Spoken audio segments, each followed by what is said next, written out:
Senior વકીલો માટે છે જ નહીં. આ જે કંઈ હું કહી રહ્યો છું એ ન જાણતા હોય તેવા મિત્રો માટે છે.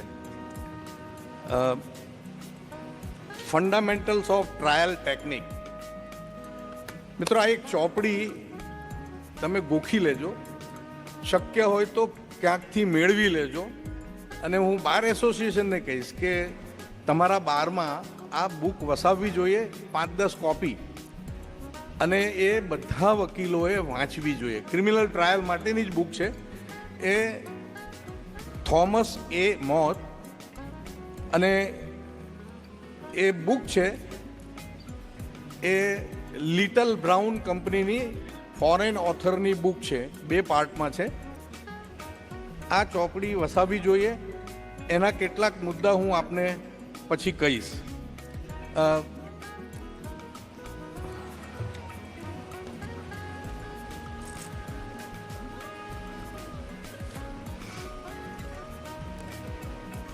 ટ્રાયલની અંદર ક્રોસ એક્ઝામિનેશન જ મહત્વની છે. સૌથી વધારે મહત્વની છે તો ક્રોસ એક્ઝામિનેશન. અને ક્રોસ કરતી વખતે શું શું ધ્યાન રાખવું જોઈએ,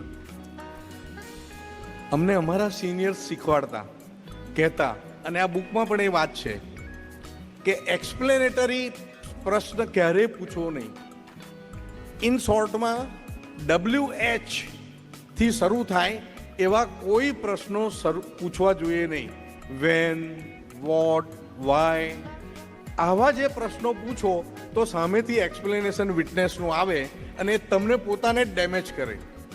એટલે ખૂબ અગત્યનું છે કે તમારી ઉલટ તપાસમાં શું પૂછવું અને શું ન પૂછવું એ પૂછવા કરતાં પણ નહીં પૂછવું મહત્વનું છે. અને એટલા જ માટે આ બ્રાઉનની બુકમાં આ જે વાત છે, હવે 2-3 નાના દાખલા આપું છું. કે તમે જકિયા જાફરીનું નામ સાંભળ્યું છે. અમદાવાદની અંદર દુઃખદ એક ઘટના બનેલી, ઘણા બધાના મૃત્યુ થયેલા. ગુલબર્ગ સોસાયટીની વાત. એક કેસ ચાલતો હતો અને એ કેસમાં ઘણા બધા મોટા અધિકારીઓ અને પદાધિકારીઓની સામે આક્ષેપ હતો. માનનીય વડાપ્રધાન તે વખતે CM સાહેબ હતા, એમની સામે પણ આ આક્ષેપ હતો. અને આ ટ્રાયલ જે ચલાવતા હતા એ વકીલ સાહેબની સાથે ચર્ચા થઈ. મને કે આ ટ્રાયલ તમે ખાલી જકિયા જાફરીની ઉલટ તપાસ તમે કાલે લો. હવે આટલા બધા કાગળો અને બપોરે આપણને કહેવામાં આવે તો બીજે દિવસ તમે ઉલટ તપાસ ન જ લઈ શકો ને લેવી પણ નહીં જોઈએ. મેં કીધું એક કામ કરીએ, ઉલટ તપાસ તમે કેસ ચલાવ્યો છે, તમને બધું જ ખબર છે, પણ હું કેટલાક પ્રશ્નો લખીને લાવું છું. આ પ્રશ્નો તમે એમને પૂછજો. એટલે કોમન સેન્સ જે છે એ વકીલની કોમન સેન્સ ક્રિમિનલ ટ્રાયલમાં ખૂબ કામ લાગતી હોય છે. તમારે પણ આવો ઉપયોગ કરવો જોઈએ. હવે જકિયા જાફરી એટલે તિસ્તા કરીને બહેન કઠેડાની બાજુમાં જ ઊભી રહે. વિટનેસ બોક્સમાં બહેન હોય, બેઠા હોય, બાજુમાં જ આ ઊભી રહે અને સવાલો થાય. હવે વિથ પ્રોસિક્યુશન લોયર પણ હોય, સ્પેશિયલ એપોઇન્ટેડ પ્રોસિક્યુટર પણ હોય. એ સંજોગોમાં તમે ગમે તેટલા સારા સવાલો પૂછો, પણ તમે જો ક્રોસના એક્સપર્ટ હોય તો તમને ખબર હોય કે કયા પ્રશ્નો પૂછાશે.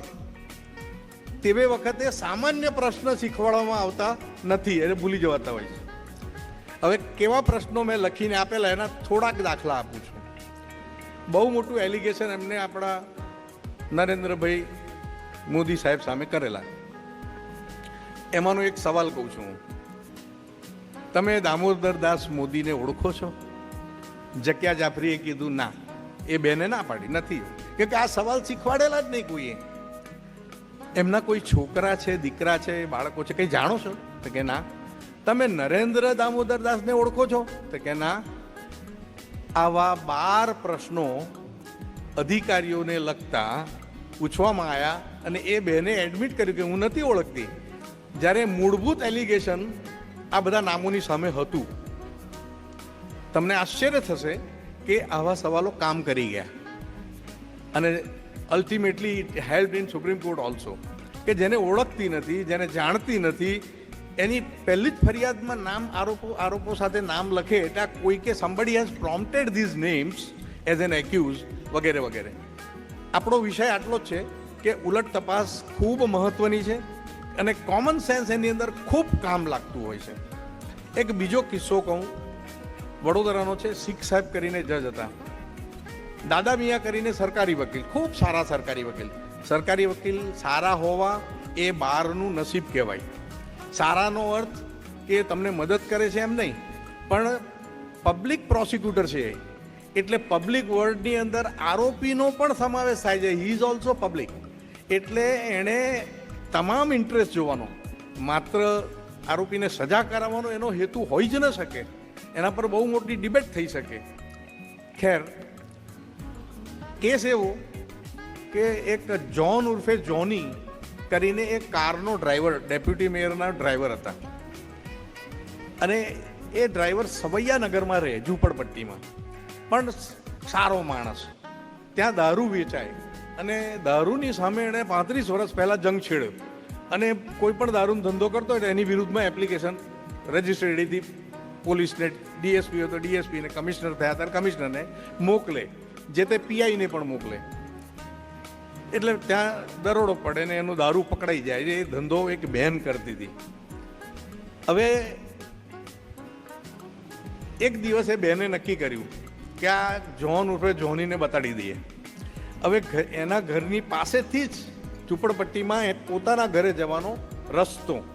એટલે બેને શું કર્યું, થોડું કેરોસીન પોતાના કપડા પર છાંટ્યું અને પછી જાતે દાજી, સળગી.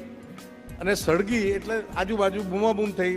2-4-5 લોકો દોડી આવ્યા, એને ઓલવી, એને હોસ્પિટલમાં લઈ ગયા, એસએસજી હોસ્પિટલમાં. એણે લખાયું ત્યાં આગળ જઈને કે જોન ઉર્ફે જોનીએ મારા ઉપર કેરોસીન છાંટીને મને સળગાવી. કેટલો ગંભીર આક્ષેપ છે.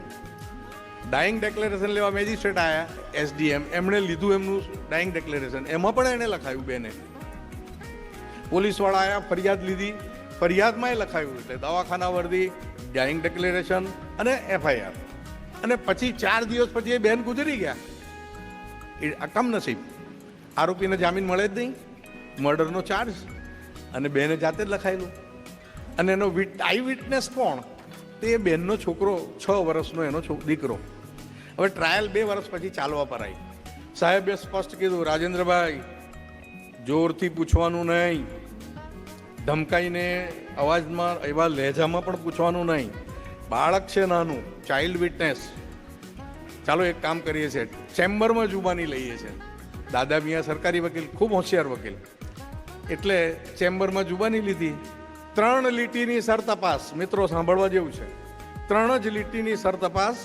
અને જેમ વારોતરિયા સાહેબે કીધું કે તમારે સરપ્રાઇઝિંગલી કોઈ વાર ક્રોસ કરવાની આવે ત્યારે કંઈક નવો ડિફેન્સ તમારે ક્રોસમાં ઊભો કરવો પડે અથવા તો વિચાર આવે. એવો આ કેસ. એ વિટનેસને એનું નામ પૂછ્યું, એણે નામ કીધું, મયંક કંઈક સમથિંગ. શું થયેલું? એટલે એણે કીધું કે આ જોની અંકલ, એટલે આઈડેન્ટિફિકેશન થઈ ગયું કોર્ટ રૂમમાં. આ જોની અંકલે ઘાસલેટ રેડ્યું અને દીવાહરી ચોંપી. આટલું, આ ઇન્વર્ટેડ કોમામાં કહું છું. અને દીવાહરી ચોંપી. અને મારી પછી શું થયું તો કે મારી માં મરી ગઈ. આ જોની અંકલને ઓળખે છે તે કહે, હવે લો મને કે દાદા મિયા કે હવે ઉલટ તપાસ કરો. 3 લીટીની સર તપાસ તમારે ઉલટ તપાસ કરવાની આવે ચાઇલ્ડ વિટનેસની, અને કોર્ટ તમારી સાથે નહીં, ના જ હોય ને ના જ હોવું જોઈએ, કારણ કે નાનો બાળક છે. અને નાનો બાળકને પહેલાં જે ફોર્માલિટીમાં પૂછી લીધું કે જૂઠું બોલીએ તો શું થાય, ભગવાન મારે? હા મારે, ભગવાન મારે. એ સમજે છે સોગંદની. એ હવે તમે આની ઉલટ તપાસ શું કરો? કોન્ટ્રાડિક્શન શું લો એમાં? શું મેળવો શું? એટલે કેઝ્યુઅલ સવાલ તમે પૂછો કે તારા મામાની ઘેર રહે છે? તો કે હા. ત્યાંથી અહીંયા આવ્યો છે? તો કે હા. હવે જો બાળકની ઉલટ તપાસ સામે તમે સિનિયર વકીલ થઈને ઊભા રહો ને તો તમને કોઈ જવાબ સરખો મળે નહીં. તમારે બાળક બની જવું પડે. આવું મને સમજમાં આવ્યું. એટલે મેં ત્યાં પૂછ્યું એને કે લખોટી રમતા આવડે છે? તે કે હવે. ટીંચી રમે કે ટેબ્બો? આ કોલેક્યુઅલ વર્ડ છે, હું 35-40 વર્ષ પહેલાના. ટીંચી રમે કે ટેબ્બો? કે બંને. અડીલ થાય? તો કે હા થાય. તો લખોટી કેવી રીતે પકડે? એટલે એણે બતાડ્યું, લખોટી આ રીતે આમ પકડી. મેં કહ્યું આ હાથ કયો? તો એને એ ના જવાબ આપી શક્યો. મેં કીધું જમણો. જમણો? તો કે જમણો. આ હાથ કયો? એવું 5 વાર પ્રેમથી રિપીટ કર્યું, આ જમણો. અને આ ડાબો? તો એ જવાબ આપે બાબો. આ ડાબો? તો કે આ બાબો. એટલે કોર્ટ કે હું સમજી ગયો છું, પ્લીઝ પ્રોસીડ ફર્ધર. એને એવું એક્સપ્લેન કર્યું કે આ જમણો હાથ ને આ ડાબો હાથ. પછીનો જે સવાલ હતો કે દિવાળી છે ને એ તારા મમ્મીના ડાબા હાથમાં હતી કે જમણા હાથમાં હતી? કે ડાબા હાથમાં. કેસ પૂરો થઈ ગયો. Case was over. બધાને સમજણ પડી હશે, તાળી ઓછી પડી એટલે કહું છું આ તો. મિત્રો, આ મારા વખાણ નથી, પણ હું શું કહી શકું? જે સત્ય ઘટના હોય એ જ કહી શકું. એકવાર SD દવે સાહેબ કરીને સેશન્સ જજ વડોદરામાં, અને એ પછી હાઈકોર્ટ જજ થયેલા, સુહૃદ દવે.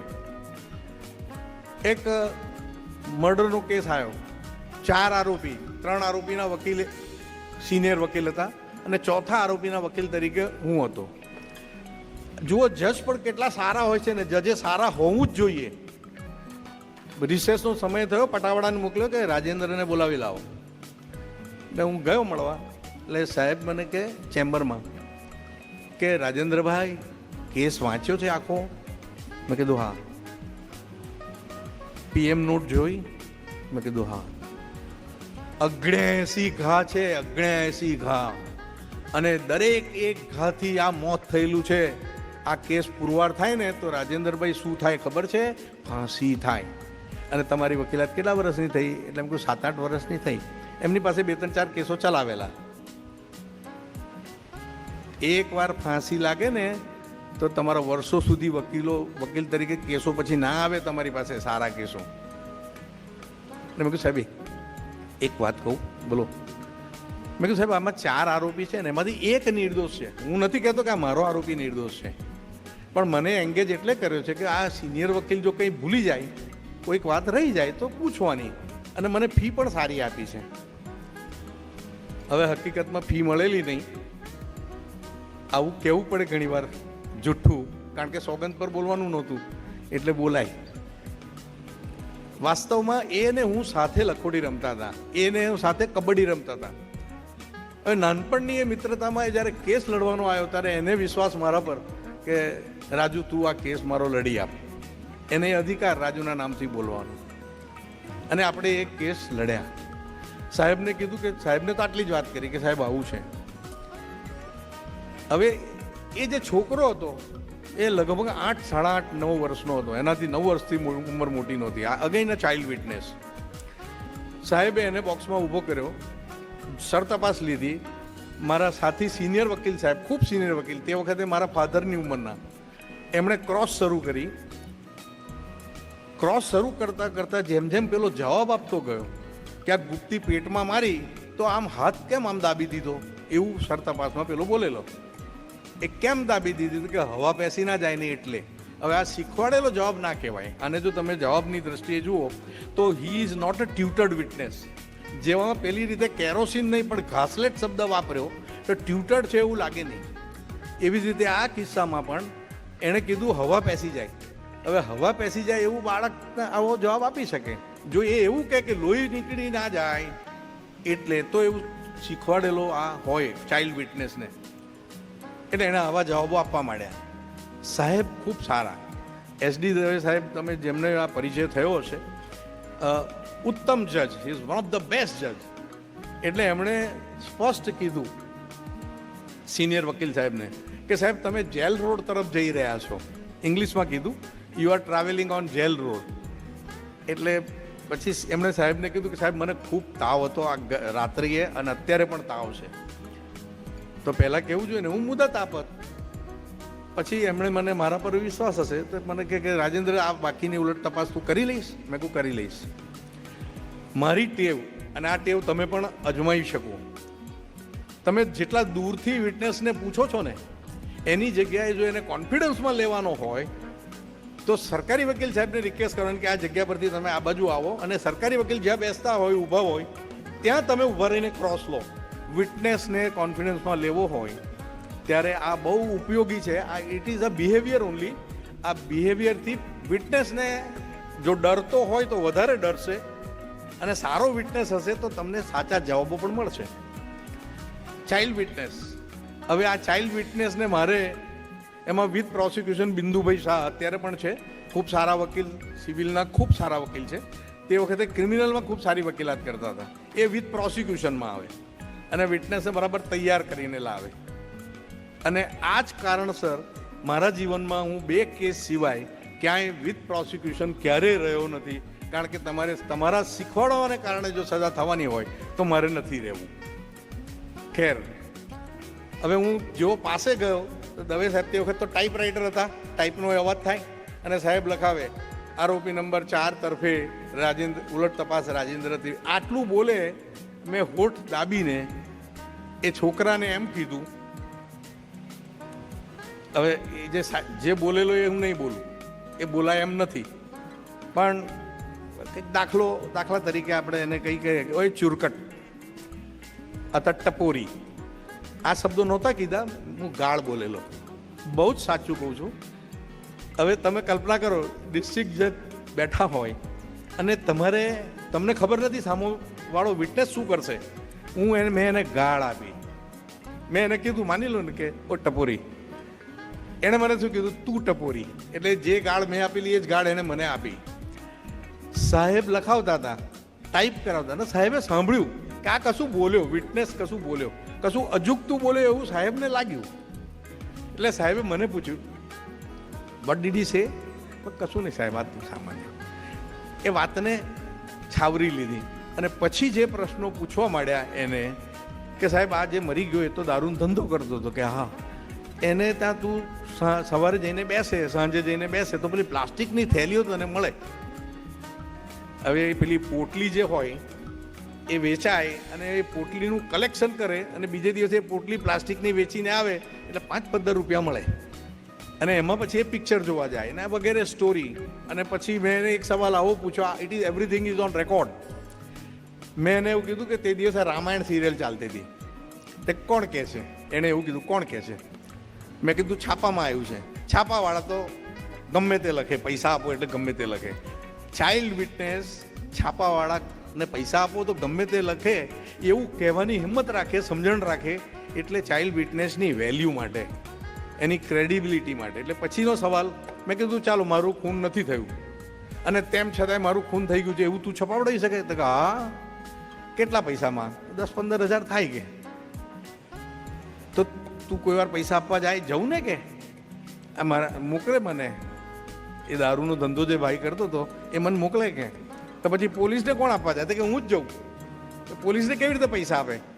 તો કે એમની મોટરસાઇકલ હોય ને પેલી બુલેટ, એનું ઢાંકણું ખુલ્લું હોય એની બાજુમાં, એ ખોલું અને અંદર પૈસા નાખી દઉં અને બંધ કરી દઉં. સાહેબ જોતા હોય પછી હું જતો રહું. કે એક ચાઇલ્ડ વિટનેસ. પછી ઘણું બધું, કે દાખલા તરીકે આ તું પિક્ચર જોવા જાય તો પછી સ્કૂલે, તો કે સ્કૂલે ના જવું, ગુલ્લો મારે તો કે ગુલ્લો મારવું. પછી તારા ઘરવાળા પૂછે ને કે તું સ્કૂલે આજે ક્યાં ગયેલો? તો તારે જૂઠું બોલવું પડે ને કે હું તો સ્કૂલે નહોતો ગયો, સ્કૂલે ગયો તો. પિક્ચર જોવા ના કહેવાય. સાહેબ પરિસ્થિતિ એવી થઈ કે જે ચાઇલ્ડ વિટનેસ પોતાના માતા પિતાને સાચું ના બોલતો હોય એ આ કોર્ટ પાસે સાચું ક્યાંથી બોલતો હશે? આ એક ઉલટ તપાસની રીત. અને દરેક વખતે કંઈક નવું જ લાવવું પડે તમારે. એક પિક્ચર આવેલું, આ શોધવું પડે અને તમારા મનમાં વિચાર આવે એટલે એને અમલમાં મુકાય.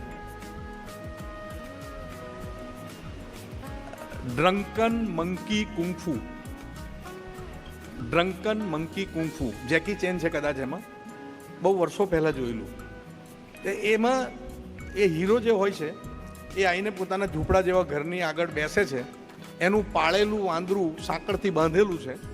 એ જે દારૂ પીએ છે, એટલે ચાઇનીઝ જે બોટલ હોય આમ, એ પીએ ને ત્યાં બાજુ મૂકી દે છે. એ બાજુ મૂકે એટલે પેલો વાંદરો પીએ એક ઘૂંટડો, પેલો પીએ પછી વાંદરો પીએ. એવો 4-5 ઘૂંટડા વાંદરો મારી લે છે અને વાંદરાને ચડી જાય છે નશો. હીરો પોતાના ઘરમાં જાય છે કંઈક કારણસર અને પછી બહાર આવે છે ત્યારે એ જુએ છે કે એક સાપ એને ડંસ મારવાની કોશિશ કરી રહ્યો છે. વાંદરો બાંધેલો છે, વાંદરાને તો જીવન બચાવવું છે એટલે આમ તે ભાગવું પડે.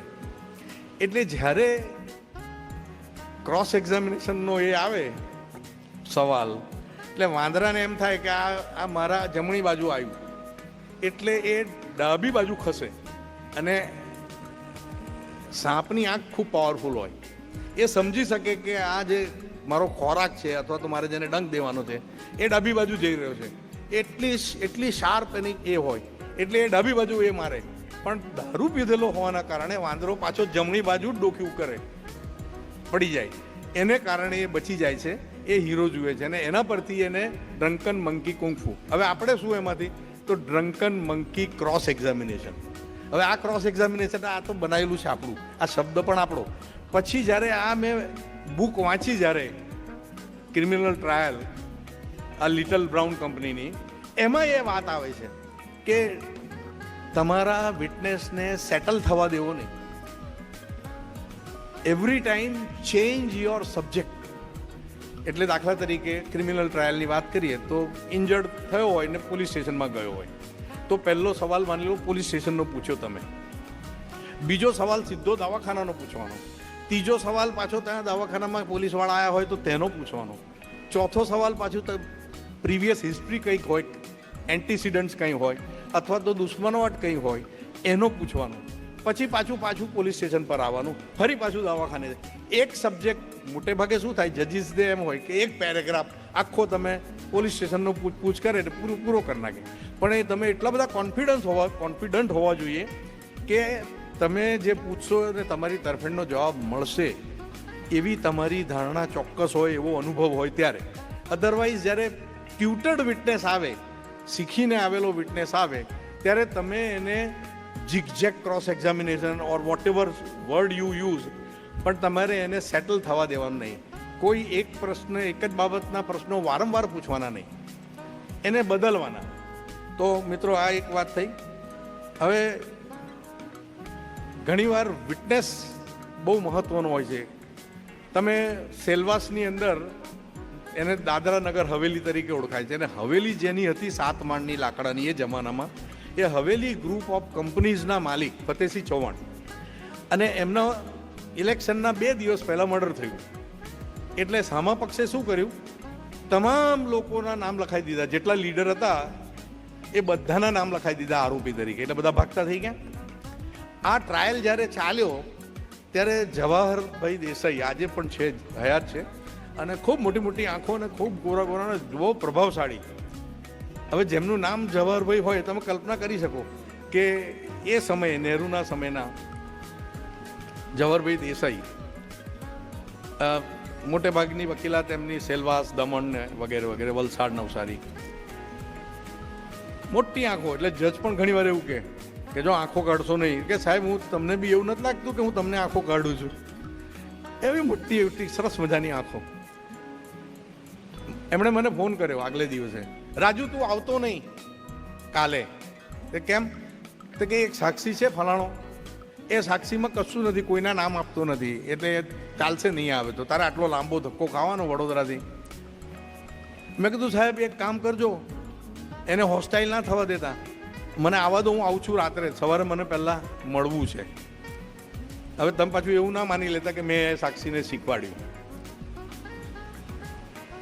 જેણે શીખવાડ્યું હોય તેણે. આખા નિવેદનમાં આખો બનાવ એણે જોયેલો, એ પ્રમાણેનું એનું નિવેદન. આરોપીના નામ નહીં, માત્ર કોઈની ઓળખ નહીં, હું ઓળખતો નથી. ઉલટ તપાસમાં એને 4 સવાલ ખાલી પૂછ્યા મેં. આખો બનાવ એણે જોયો છે, કેવી રીતે બન્યો, કેટલું ટોળું હતું, શું વગેરે.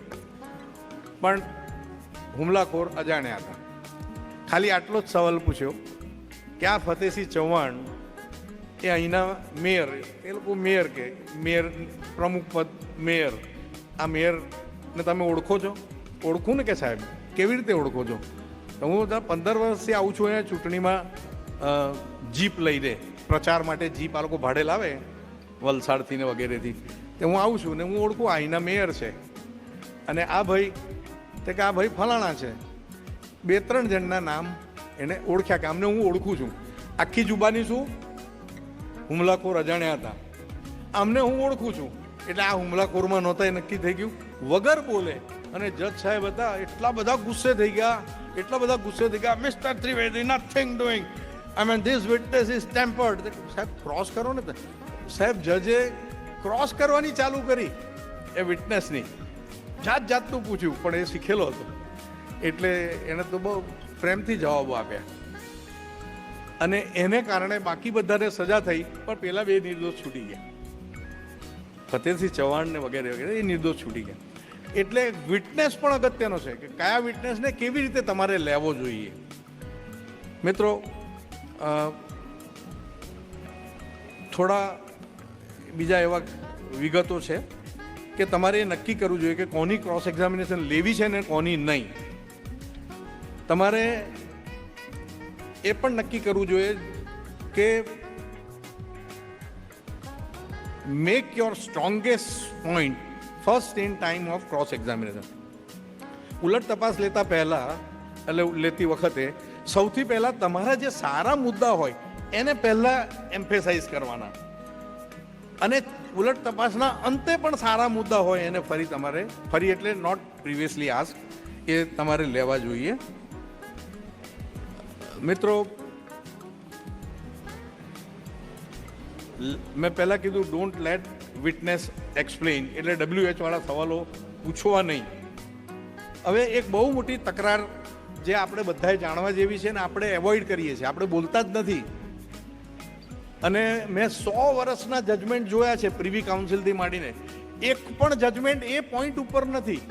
જો કે ગુજરાતનું એક જજમેન્ટ છે કંઈ 2 GLR કેમ તેમ, કે દરેક નાના મુદ્દા પર જજમેન્ટ ના હોય. હવે મુદ્દો શું છે?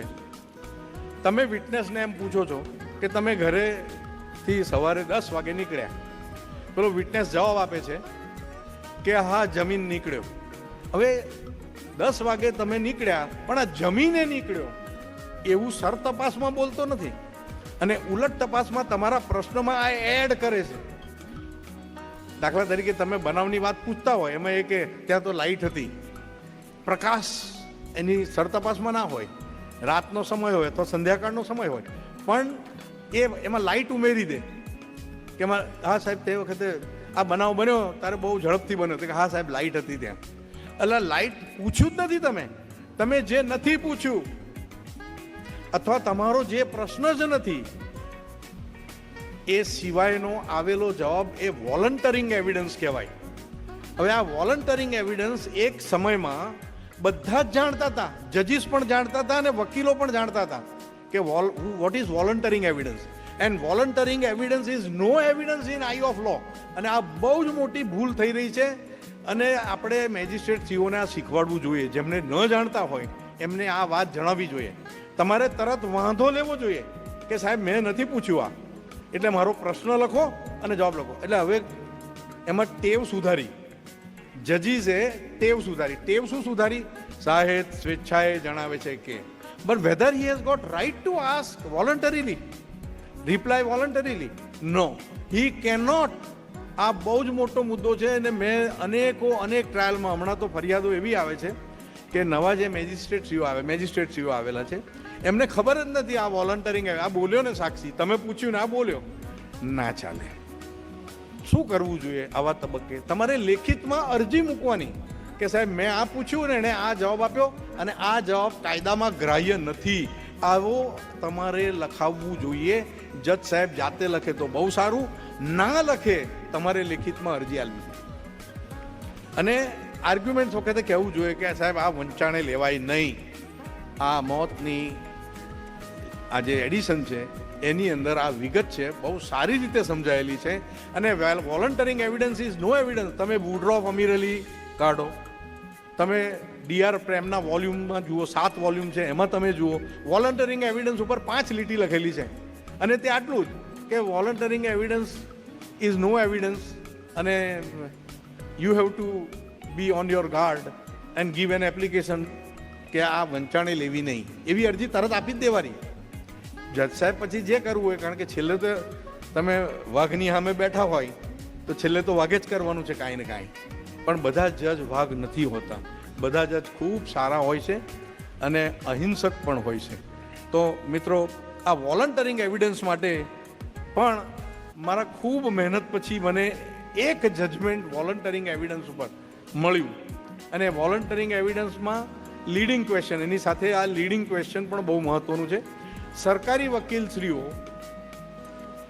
મોટા ભાગે સર તપાસ લેતી વખતે મહત્વના મુદ્દા ઉપર લીડિંગ પ્રશ્નો પૂછે છે.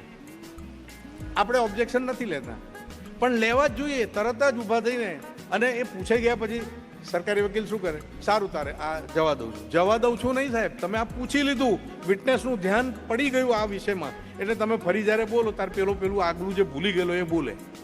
એટલે આગળ તમે શું પૂછ્યું છે એનો પૂર્વાપરનો સંબંધ રહે, એટલા માટે પણ એ લેખિતમાં આપવું જોઈએ. તમારે લેખિત એપ્લિકેશન બોલશે. અને એક કેસમાં એવું થયું, વર્કે જોસેફ વર્સિસ કેરાલાના કેસમાં એકમાત્ર જજમેન્ટ છે લીડિંગ ઉપર. લીડિંગ ક્વેશ્ચન ઉપરનું એકમાત્ર ચુકાદો સુપ્રીમ કોર્ટનો, કારણ કે બધા જાણતા હતા પહેલાં કે લીડિંગ ના પૂછાય. હવે જે જાણતા હોય એના ચુકાદા વધારે ક્યાંથી હોય? એટલે જેના ચુકાદા વધારે ના હોય તો સમજવાનું કે વકીલો અને જજ પણ આ બાબત જાણે છે. હવે પ્રશ્નો કેવા? તમે ઘરમાંથી કોઈને નીકળતા જોયો તો કે આ જોસેફને નીકળતા જોયો, એના કપડાને તમે ધ્યાનથી જોયું તો કે હા, એના કપડા પર લોહીના 2-3 ટીપા હતા. દિવાલ જોઈ તો કે આ દિવાલ પર લોહી હતું. આ લીડિંગ ક્વેશ્ચન્સ છે. સરકારી વકીલ બહુ સહજ રીતે પૂછતા હોય છે. તમને એમ લાગે આમાં શું આપણે તો ક્રોસ કરવાની છે ને? ના, સુપ્રીમ કોર્ટે કીધું કે લીડિંગ ક્વેશ્ચન્સ આવા પૂછાયા હોય એ કેસમાં કરેલી સજા સુપ્રીમ કોર્ટે હટાવી દીધી, નિર્દોષ છોડી દીધો. અને એવું કીધું કે લીડિંગ ક્વેશ્ચન પૂછ્યું હોય તો it is unconstitutional and this is irregularity which cannot be cured. અને આવી ટ્રાયલ જો ચાલી હોય તો આ આખી ટ્રાયલનો કોઈ અર્થ જ નથી. એટલે લીડિંગ ક્વેશ્ચન્સ માટે તમે ખૂબ કાળજી રાખજો. પૂછે એટલે તરત લખાવવાનું કે સાહેબ આવો સવાલ પૂછ્યો છે ને આ લીડિંગ છે, એટલે તમે નક્કી કરો કે આ લીડિંગ છે કે નહીં. અને આવું સરતપાસમાં એકવાર આવી તકરાર થયેલી, એમ.એચ. શાહ સાહેબ કરીને સેશન જજ, અને તે વખતે એક રેપના કેસની ફરિયાદણ બહેન આવેલી હતી. તે દિવસે ખરેખર મારી તબિયત સારી નહીં, પણ હું હાજર રહીને, મારી લાઈફમાં મેં સીક નોટ નથી આપી ક્યારે, પણ જ્યારે પણ આપી છે ત્યારે હાજર રહીને આપી છે કે હું માદો છું સાહેબ, મને તકલીફ છે અને હું આવ્યો છું આ ટુ રિસ્પેક્ટ ધ કોર્ટ, કે મારે કહેવું જોઈએ અને મારી આ તકલીફ છે, મને મુદત આપો 2 દાડાની. સરકારી વકીલને એવું થયું કે આ તો છે ને હવે ફોડી નાખશે અને સાક્ષીને, ફરિયાદી બેનને, એટલે આખો કેસ પતી જાય. એટલે કે નાના સાહેબ આ તો એમને ટાઈમ બીજા કારણસર જોઈએ છે, મારો વિરોધ છે ને સાહેબ કેસ આજે વિટનેસ આવી છે અને લેવી જ જોઈએ જુબાની. ચાલો, મને ખબર કે એમની આદત હંમેશા લીડિંગ સવાલ પૂછવાની. એટલે આ ચુકાદો તરત જ મારા જુનિયરને કીધું આ એ ચુકાદો લઈ આવ્યા સુપ્રીમ કોર્ટનો, વર્કે જોસેફ વર્સિસ કેરાલા, એ લઈ આવ્યા. અને જેવું સાહેબ હજુ શરૂઆત કરે, મેં કીધું સાહેબ આની 2 કોપી છે, એક સરકારી વકીલ વાંચી લે અને એક આપ સાહેબ જોઈ લો કે લીડિંગ ક્વેશ્ચન હું પૂછવા નહીં દઉં. 20 સવાલ પૂછ્યા, 20 નામંજૂર. કોર્ટે કીધું આ લીડિંગ છે. અને છેલ્લે એમાં સરકારી વકીલે એવું કીધું સાહેબ આપો તારીખ. આટલી ગંભીરતા છે આ લીડિંગ ક્વેશ્ચન માટેની. So be very prompt on this evidence, volunteering evidence અને લીડિંગ ક્વેશ્ચન્સ. હવે આ વોલન્ટરિંગ એવિડન્સના એક્ઝામ્પલ તમે કહો તો વાંચું, બાકી સમજ્યા હોય તો હું માનું છું. સમજી ગયા? યસ ઓર નો? આ બાજુવાળા સમજ્યા છે? આ બાજુ કંઈક વાંધો છે? આ એક દાખલો વાંચી લઉં, તમે ખ્યાલ આવશે કે વોલન્ટરિંગ એવિડન્સ કોને કહેવાય. મિસ્ટર જોન્સ, સવાલ છે, mister Jones, between 8 a.m. and 9 p.m. you drank 5 bottles of beer in the hotel, didn't you? આ પ્રશ્ન. પેલા એ જવાબ આપ્યો, well, we were all drinking. જે પૂછ્યું જ નથી, બધા જ પીતા હતા એવું પૂછ્યું નથી. તે આ 5 બોટલ પીધી આ ટાઈમથી આ ટાઈમ દરમિયાન, એ વાત સાચી? તેનો જવાબ હા કે ના જ હોય.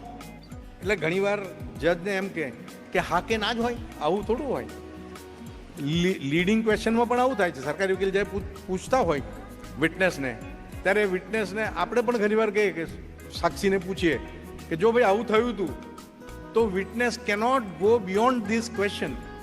એણે એમાં જ રહીને જવાબ આપવો જોઈએ, હા કે ના. એટલે ઘણીવાર જજને પણ એમ થાય કે હા કે ના એટલું જ થોડું હોય, એ જ હોય.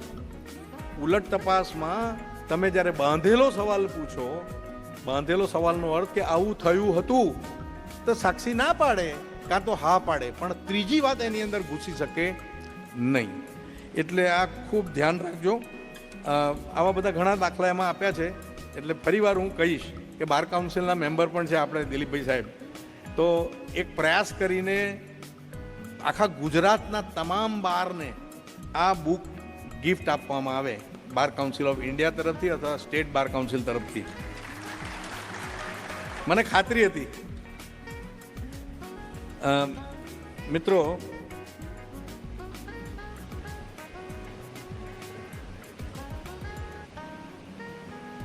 આ જજમેન્ટ ધ્યાન રાખજો, જે વર્કે જોસેફ વાળું કહું છું.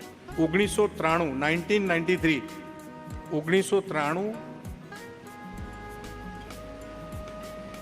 Criminal law journal, page 2010, supreme court, section 141, 142, 145 જૂની, વર્કે જોસેફ વર્સિસ કેરાલા. અદ્ભુત જજમેન્ટ, અદ્ભુત. અને તમે ક્રિમિનલ ટ્રાયલની અંદર હજુ એક બહુ મુસીબત થતી હોય છે, અને એ થાય છે વિટનેસ ડિફર્ડ.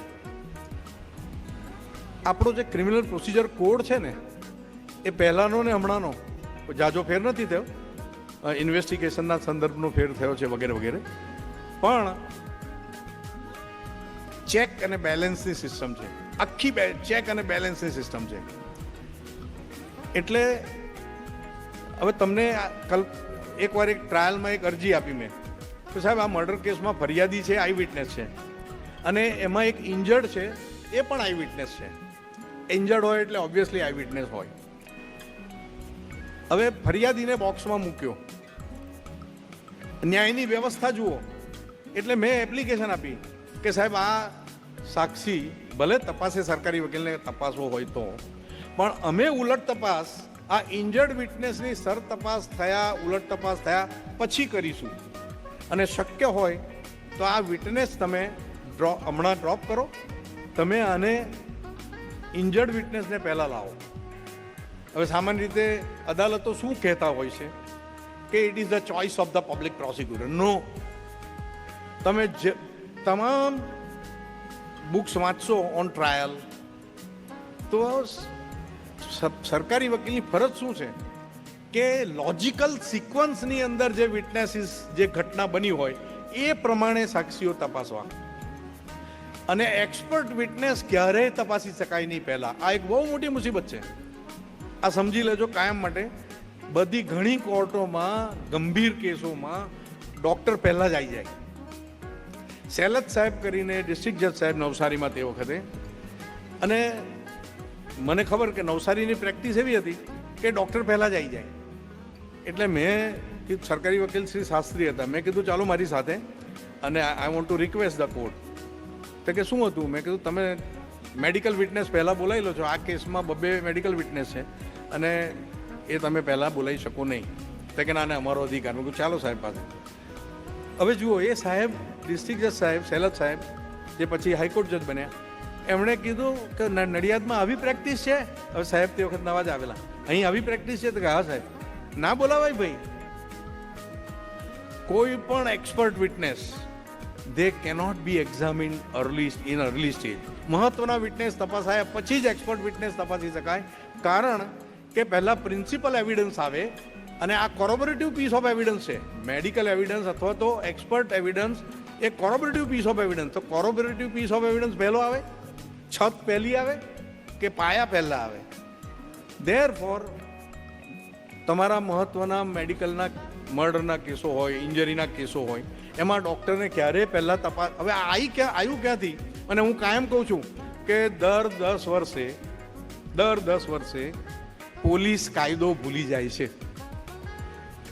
દર 15 વર્ષે વકીલો પણ કાયદો ભૂલી જાય છે, અને દર 20 વર્ષે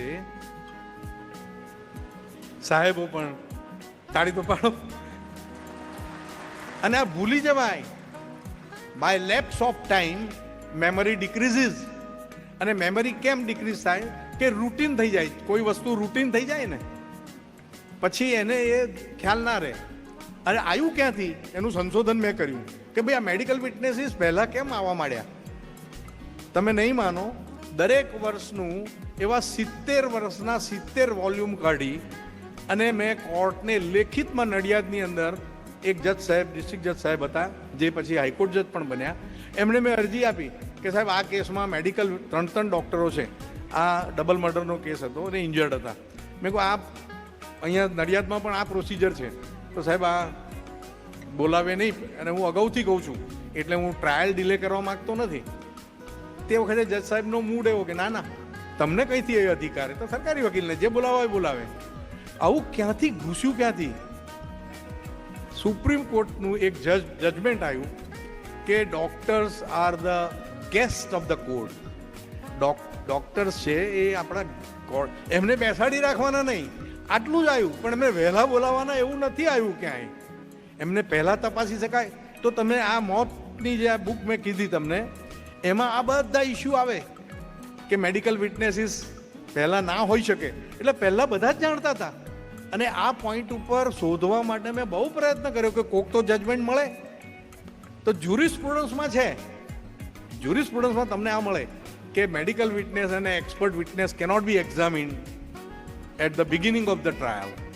એની હાઉ તો સેલત સાહેબ પાસે આ રજૂઆત થઈ. સેલત સાહેબે કીધું ના ભાઈ, મેડિકલ વિટનેસ બધા પછી હોય કે, એટલે સરકારી વકીલો સાહેબ કે એ જ કરે.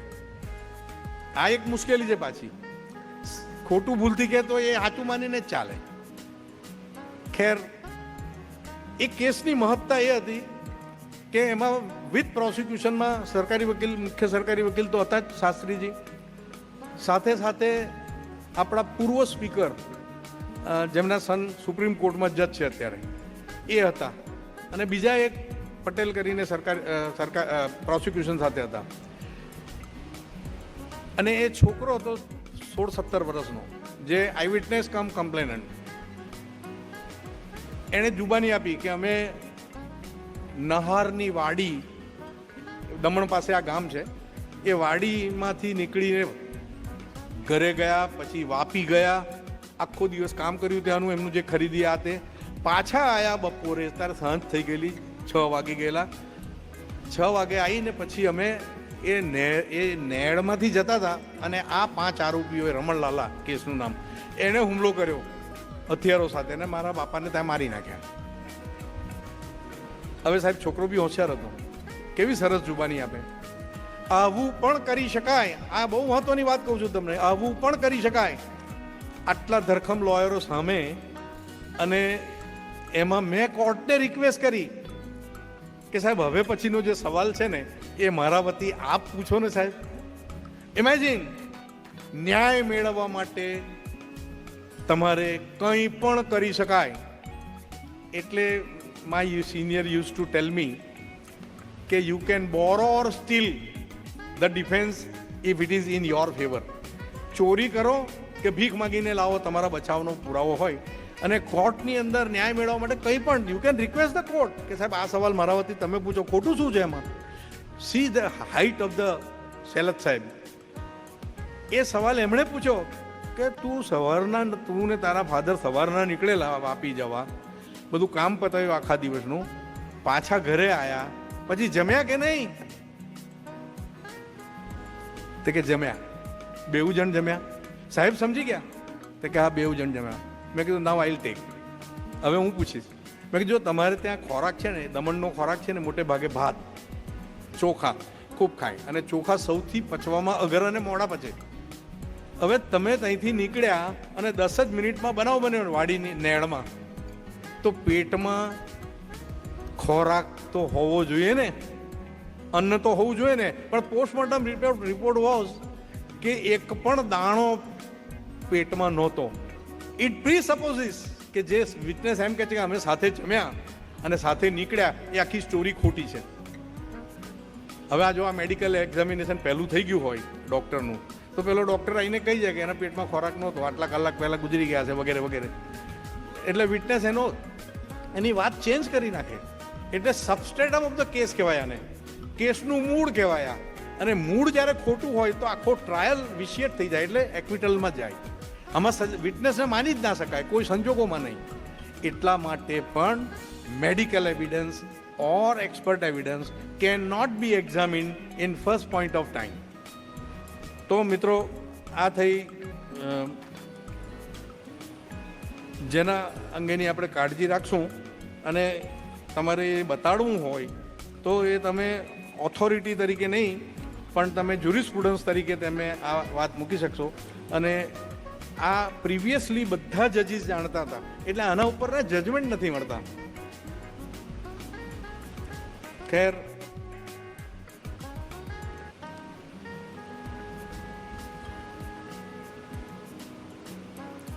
બીજી એક વાત મહત્વની છે, ફર્ધર ઇન્વેસ્ટિગેશન. આ બહુ જ કિંમતી રાઇટ છે તમારો. અને ઓછામાં ઓછા 10 કેસોમાં અને ગંભીર કેસોમાં અમે ફર્ધર ઇન્વેસ્ટિગેશન માંગ્યું છે અને એ મળ્યું છે. અને તમે છેલ્લો એક ડિફેન્સ એવો પણ લઈ શકો, તમે જો નિર્દોષ છો, તદ્દન નિર્દોષ છો, તમારી સામે રેપની ફરિયાદ છે, એમાં પુરાવો શું હોય? We understand as a lawyer. એ બેન કળકળાટ જુબાની આપી જાય તો શું થાય? ક્રોસની અંદર પણ હલે નહીં જરાય તો શું થાય? Conviction is more probable. અને તમને ખબર છે કે હું તો નિર્દોષ છું. એવા સંજોગોમાં તમે બ્રેઇન મેપિંગ ટેસ્ટની એપ્લિકેશન કરી શકો, બ્રેઇન ફિંગર મેપિંગ.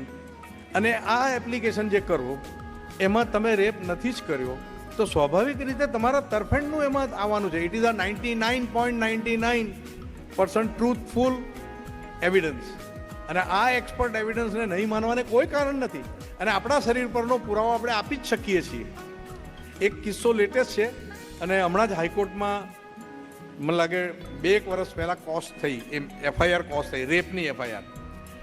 એક ક્લાસ 1 અધિકારી, એના ગામનો માણસ મીણા કોઈ રાજસ્થાનથી એક નોકરીમાં આવ્યો હશે, તો પહેલાં કીધું કિધર કા હે, જોઈન કરવા આવે નોકરી, અને એ ક્લાસ 4નો માણસ હતો. કિધર છે તો કે મીણા કહા છે તું?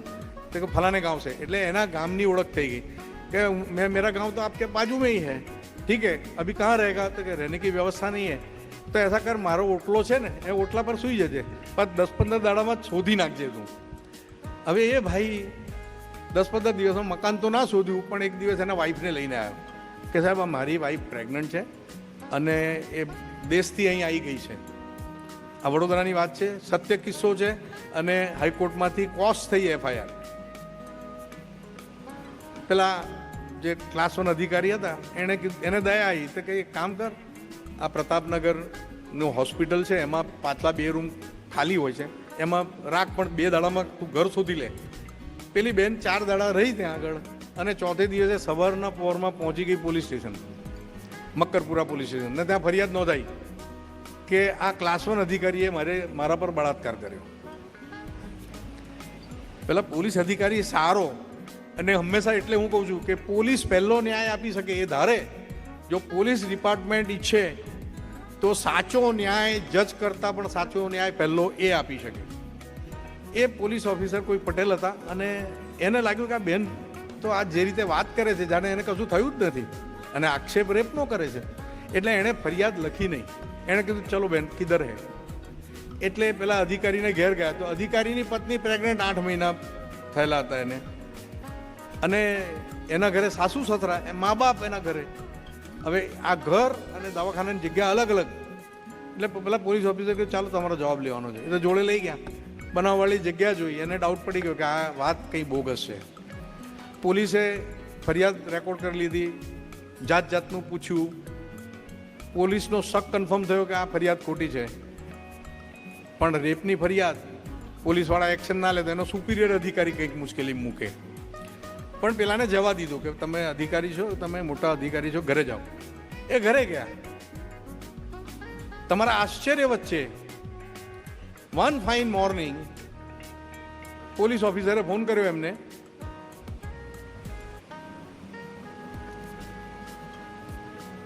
આપણા મેમ્બર ઓફ પાર્લામેન્ટ આવેલા છે, એમને આપણે તાળીઓથી વધાવીએ. રાજ્યસભાના સભ્ય છે પણ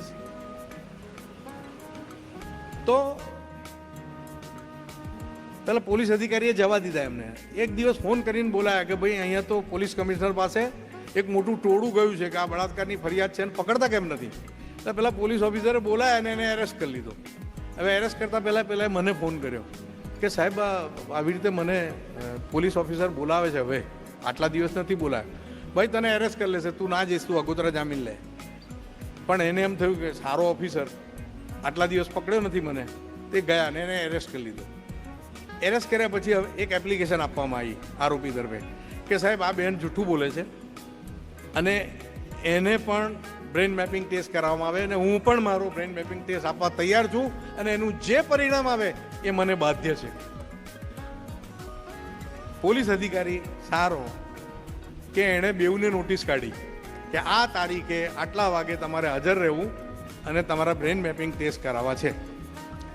પેલા બેનને જે બ્રેન મેપિંગ ટેસ્ટની નોટિસ મળી એટલે એ બેનના હસબન્ડે સુઇસાઇડ કર્યો.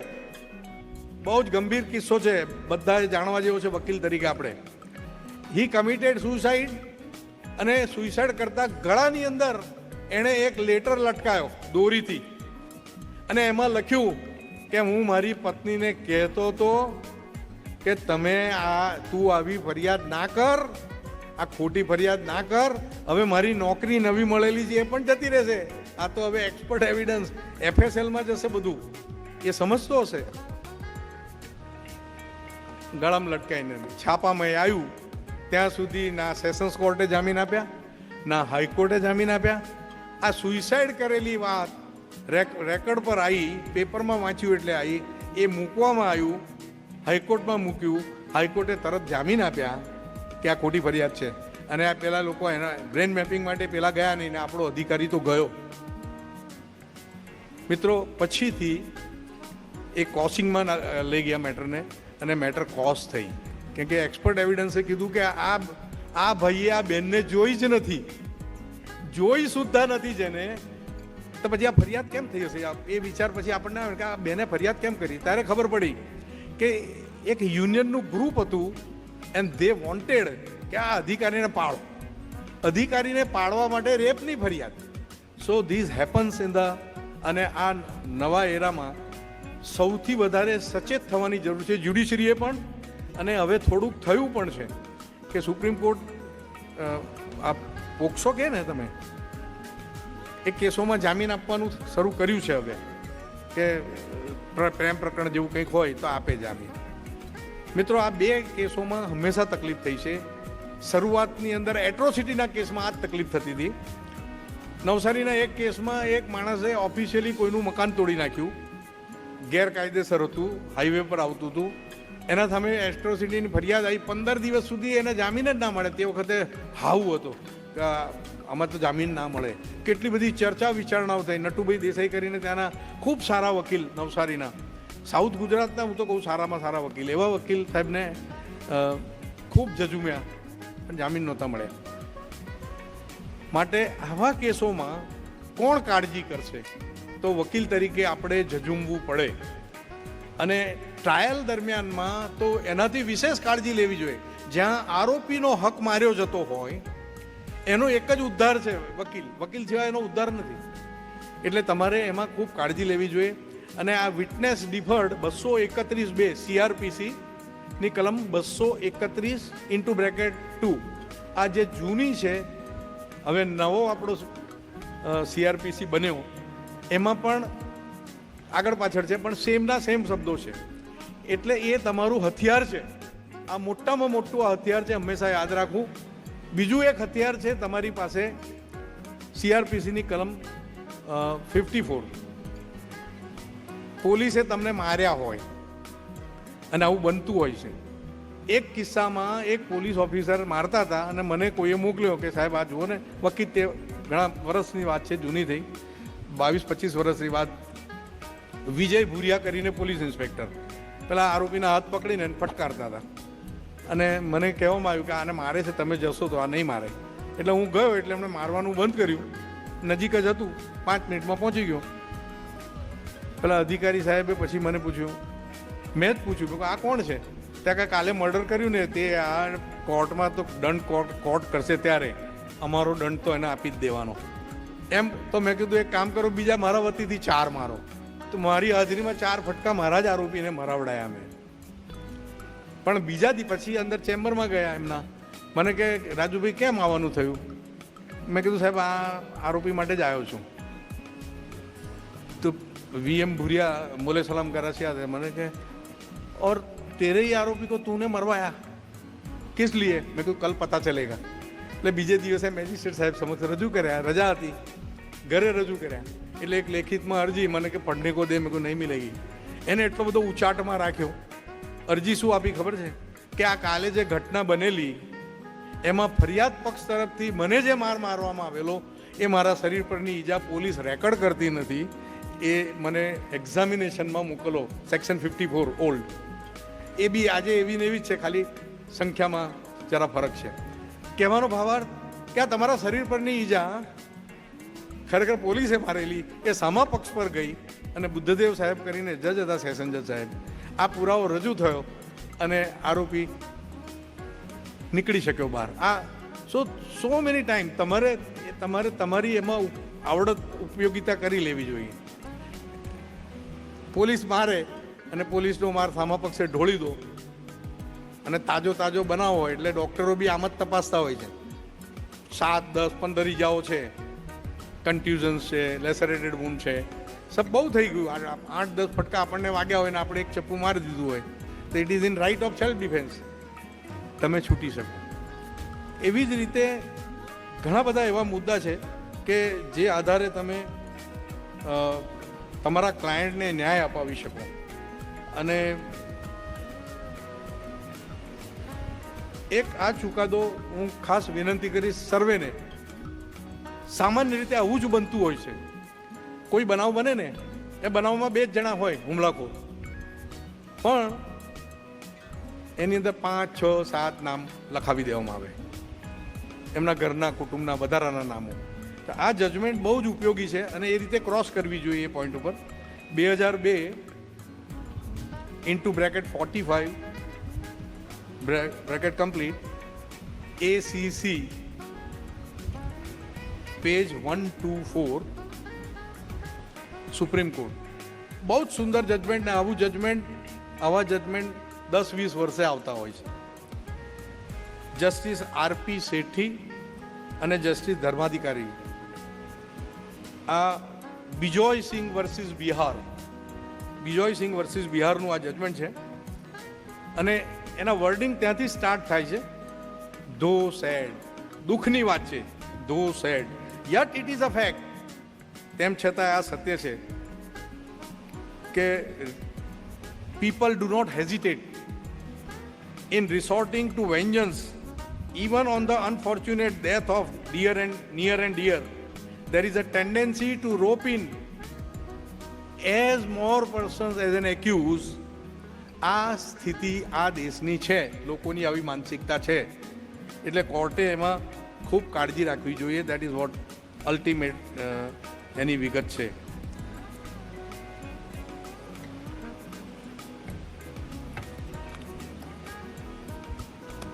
મારો સમય પૂરો થયો છે. Who will tail me? Right sir, હજુ કહેવાયું છે થોડું? ઓકે.